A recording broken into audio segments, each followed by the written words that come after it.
नमस्कार दोस्तों। तो हम बीपीएससी में आए हुए विगत वर्षों के जीव विज्ञान के प्रश्नों का अवलोकन और विश्लेषण कर रहे थे। क्वेश्चन नंबर 10 तक हो चुका है, 11 से देखते हैं। पादप कली है, तो पादप कली एक भ्रूणीय टहनी है, इसलिए विकल्प ए इसका सही आंसर हो गया। कली क्या होता है? तो अविकसित सूट को हम कली या कलिका कहते हैं। सूट का मतलब ये हुआ कि पौधे जो होते हैं, पौधे का कुछ भाग ज़मीन से ऊपर होता है और कुछ भाग पौधे का ज़मीन से नीचे होता है। तो जो भाग ज़मीन से नीचे होता है उसे रूट सिस्टम कहते हैं और जो भाग ज़मीन से ऊपर होता है उसे शूट सिस्टम कहते हैं। तो इस दृष्टि से कली को हम शूट सिस्टम का पार्ट कहते हैं, मतलब कि ये ऊपर वाला पार्ट होता है। व्याख्या देखते हैं, थोड़ा और स्पष्टीकरण होगा क्योंकि इसमें उदाहरण है। वनस्पति विज्ञान में किसी अविकसित प्रारूप, जिसको अंग्रेजी में एम्ब्रायोनिक सूट को मतलब एम्ब्रायोनिक सूट कहते हैं, तो अविकसित प्रारूप को कली या कलिका कहते हैं। या किसी पत्ती के कक्ष पर या तने के अंतिम छोर पर उत्पन्न होते हैं। तो मतलब ये हुआ कि अगर हमें कली ढूंढना हो तो पत्ते के कक्ष पर या फिर तने के अंतिम छोर पर हमें मिलेगा। नेक्स्ट क्या है? वैसे कुल मिलाकर ये याद रखना कि कली जो होता है वो एक तरीके से एक भ्रूणीय टहनी होता है और दूसरा पॉइंट ये अविकसित सूट होता है, मतलब कि सूट सिस्टम का पार्ट होता है। नेक्स्ट क्वेश्चन है, पौधे जो नमक युक्त मिट्टी में उगते हैं को क्या कहते हैं? तो जो पौधा नमक युक्त मिट्टी में उगेगा उसे हम हैलोफाइट कहते हैं। तो विकल्प सी इसका सही आंसर हो गया।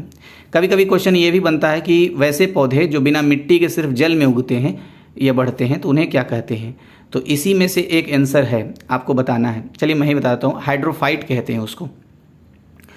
अच्छा, एक खास बात यह है कि हैलोफाइट को हिंदी में लवण मृदोद्भिद भी कहते हैं। मतलब ये हुआ कि जो पौधा नमक युक्त मिट्टी में मतलब बढ़ता है उसे हम हैलोफाइट या हिंदी में लवण मृदोद्भिद कहते हैं, और जो बिना मिट्टी का उगे उसे हम हाइड्रोफाइट कहते हैं। नेक्स्ट, इलेक्ट्रोएन्सेफेलोग्राफ, यहाँ पर ग्राम लिखा हुआ है तो ये ग्राफ होता है शायद। तो इलेक्ट्रोएन्सेफेलोग्राफ यानी ईईजी निम्न में से किसकी निगरानी के लिए उपयोग होता है? तो ये मस्तिष्क की निगरानी के लिए ईईजी उपयोग होता है। अच्छा, कभी कभी क्वेश्चन ऐसे भी पूछा गया है कि मस्तिष्क की बीमारी की पहचान कौन करता है? तो इसका आंसर भी होगा ईईजी, यानी कि इलेक्ट्रोएन्सेफेलोग्राफ करता है मस्तिष्क की बीमारी की पहचान। नेक्स्ट क्वेश्चन, मांसपेशियों में दर्द के उपचार में उपयोग किया जाने वाला विकिरण है। तो इंफ्रारेड जो विकिरण होता है वही मांसपेशियों के दर्द के उपचार में प्रयोग किया जाता है। अच्छा, कभी कभी क्वेश्चन ये भी आता है कि अत्यधिक व्यायाम करने के कारण मांसपेशियों में दर्द उत्पन्न हो जाता है। तो किस चीज़ के कारण दर्द उत्पन्न होता है? तो लैक्टिक एसिड जमा हो जाता है। ज़्यादा हम मतलब जितनी क्षमता उससे ज़्यादा मांसपेशियों से कार्य कराएंगे तो वो वहाँ पर लैक्टिक एसिड जमा हो जाता है, इसलिए हमें ऐंठन या दर्द महसूस होता है।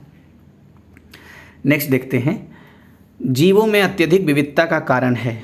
तो जीवों में जो विविधता यानी डाइवर्सिटी ज़्यादा होती है तो ये उत्परिवर्तन यानी कि म्यूटेशन के कारण होता है। तो विकल्प सी इसका सही आंसर हो गया। थोड़ा सा व्याख्या देखते हैं, फिर एक एक्स्ट्रा पॉइंट पर बात करेंगे। लिखा हुआ है, वैज्ञानिकों का वह समूह जिसने प्रकृतिवाद के सिद्धांत को आधुनिक रूप दिया उसे नव डार्विनवादी कहते हैं। ऐसा क्यों बता रहा है? क्योंकि आगे नव डार्विनवादियों के मतलब हवाले से कुछ कहना चाहता है। कारण नव डार्विनवादियों के अनुसार जीनों में साधारण परिवर्तन के उपरांत नए जीव बनते हैं जिससे उनमें विभिन्नताएं बढ़ जाती हैं। मतलब ये हुआ कि हमने पहला क्वेश्चन में पढ़ा था ना कि चार्ल्स डार्विन ने सिद्धांत दिया था, the theory of natural selection. तो उसको डार्विनवाद का सिद्धांत भी कहते हैं या वरण का सिद्धांत भी कहते हैं। उस चार्ल्स डार्विन के बाद जो इस तरह के सिद्धांत, जैव विकास से संबंधित सिद्धांत दिए, तो वो नव डार्विनवादी कहलाएं।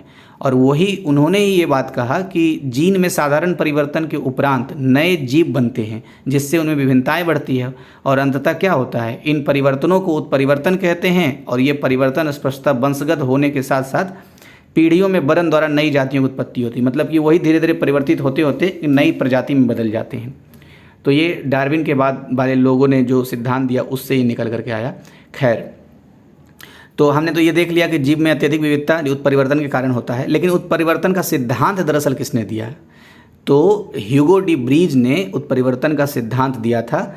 इन्होंने एक पुस्तक लिखी थी, the theory of mutation, the mutation theory. तो म्यूटेशन थ्योरी में उत्परिवर्तन का सिद्धांत का प्रतिपादन किया था ह्यूगो डी ब्रीज ने। तो 2 पॉइंट मुख्य रूप से था, बाकी तो समझने वाली बात थी। नेक्स्ट है, मेंडल की आनुवंशिकता का सिद्धांत किस पर आधारित है? तो लैंगिक जनन पर मेंडल की आनुवंशिकता का सिद्धांत आधारित है। विकल्प सी इसका सही आंसर है। नेक्स्ट, डीएनए की खोज किसने की? तो वैसे तो इसका आंसर ई है, उपयुक्त में से कोई नहीं। हालांकि कुछ मतलब जैसे कहीं कहीं पर आंसर ये दिया हुआ है कि जेम्स वाटसन एवं फ्रांसिस क्रिक ने डीएनए की खोज की थी, लेकिन ऐसा नहीं है, ये इस व्याख्या से स्पष्ट होता है। हम पढ़ते हैं इसको। यह एक गलत धारणा है कि doctor James Watson, doctor Francis Crick, MHF Wilkins तथा फ्रैंकलिन नामक वैज्ञानिकों ने डीएनए की खोज की थी। वस्तुतः इन वैज्ञानिकों ने एक्सरे विश्लेषण द्वारा वर्ष 1953 में डीएनए की कुंडलीकार विन्यास प्रस्तुत किया था। मतलब ये हुआ कि ये चारों जो वैज्ञानिक हैं, James Watson, Francis Crick, MHF Wilkinson और फ्रैंकलिन, ये चारों ने सिर्फ और सिर्फ कुंडलीकार विन्यास प्रस्तुत किया था। वास्तव में डीएनए की पहचान सबसे पहले 1869 में हुई। और किसने किया? तो स्विस, यानी कि स्विस के मतलब स्विस देश के रसायन शास्त्री थे फ्रेडरिक मिस्चर। फ्रेडरिक मिस्चर ने ही सबसे पहले पहचान किया था डीएनए का। और उस समय लेकिन इन्होंने डीएनए को न्यूक्लिन कहा था।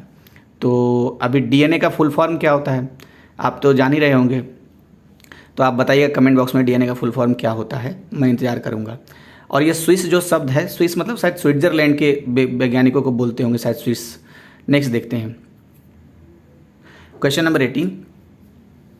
कोशिकाओं में आनुवांशिक लक्षणों के नियंत्रण में निम्नलिखित में से कौन सा उत्तरदायी है? तो कोशिकाओं में जो जीव कोशिकाओं में जो आनुवांशिक लक्षण का जो निर्धारण करता है या नियंत्रण करता है वो डीएनए करता है, क्योंकि डीएनए में ही सारी चीज़ें दर्ज होती है, उसी के अनुसार से आनुवांशिक लक्षण तय होते हैं। अच्छा, इसका आंसर तो डी हो गया। लेकिन हमने अभी क्या पढ़ा था, डीएनए की वास्तव में पहचान किसने की थी? तो फ्रेडरिक मिस्चर ने की थी, जो एक स्विस रसायन शास्त्री थे। 1869 में फ्रेडरिक मिस्चर ने इसका डीएनए का नामकरण, हालांकि डीएनए उस समय नहीं बोला, उन्होंने न्यूक्लिन बोला था। तो ये पुनर्स्मरण हो गया। अब नेक्स्ट क्वेश्चन। यकृत एवं मांसपेशियों में ऊर्जा जमा होती है। तो यकृत और मांसपेशियों में जो ऊर्जा जमा होती है वो ग्लाइकोजन के रूप में जमा होती है। तो विकल्प डी इसका सही आंसर हो गया। अच्छा, यकृत से मुझे याद आया कि शरीर की सबसे बड़ी ग्रंथि कौन है, अगर ऐसा पूछे तो उसका आंसर भी यकृत होगा। और जो पिछला वीडियो हमने देखा था उसमें हमने ये देखा था कि जो जंतु होते हैं, जंतु कार्बोहाइड्रेट को अपने अंदर जो संचय करते हैं वो ग्लाइकोजन के रूप में ही संचय करते हैं। और अभी इस क्वेश्चन में था ऊर्जा जमा होती है, तो वही ऊर्जा जमा होती है ग्लाइकोजन के रूप में, और कार्बोहाइड्रेट तो ऊर्जा ही रहता है। इसलिए पिछले वीडियो में था कि जंतु में कार्बोहाइड्रेट ग्लाइकोजन के रूप में रहता है। अच्छा, पौधों में किसके रूप में रहता है? तो आप इसका आंसर दीजिएगा। वैसे स्लाइड आपने देखा होगा तो आपको पता चल गया होगा आंसर।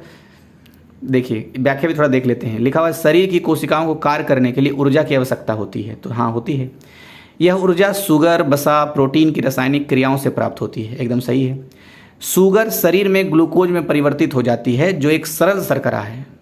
यह अवशोषित होकर रक्त से विभिन्न अंगों, ऊतकों में पहुंच जाती है। तो अंग और ऊतक में पहुंच जाता है। यकृत या फिर मांसपेशियों में मुख्यतः ग्लूकोज या फिर ऊर्जा ग्लाइकोजन के रूप में रहता है। तो वही कुल मिला के बात है। तो यहाँ पर 4 पॉइंट निकला कुल मिला करके इस क्वेश्चन से कि यकृत के बारे में। तो सबसे बड़ी ग्रंथि यकृत है, और यकृत या मांसपेशियों में ऊर्जा जमा होता है। और किस रूप में जमा होता है? तो ग्लाइकोजन के रूप में जमा होता है। और पिछले वीडियो का जो फैक्ट हमने याद किया कि जंतु में कार्बोहाइड्रेट जो रहता है, यानी ऊर्जा जो रहता है, ग्लाइकोजन के रूप में रहता है, और पौधों में स्टार्च के रूप में रहता है। नेक्स्ट देखते हैं। मानव शरीर में होता है। तो मानव शरीर में लगभग 70% पानी होता है। विकल्प ए इसका सही आंसर है। अब नेक्स्ट वीडियो में देखेंगे।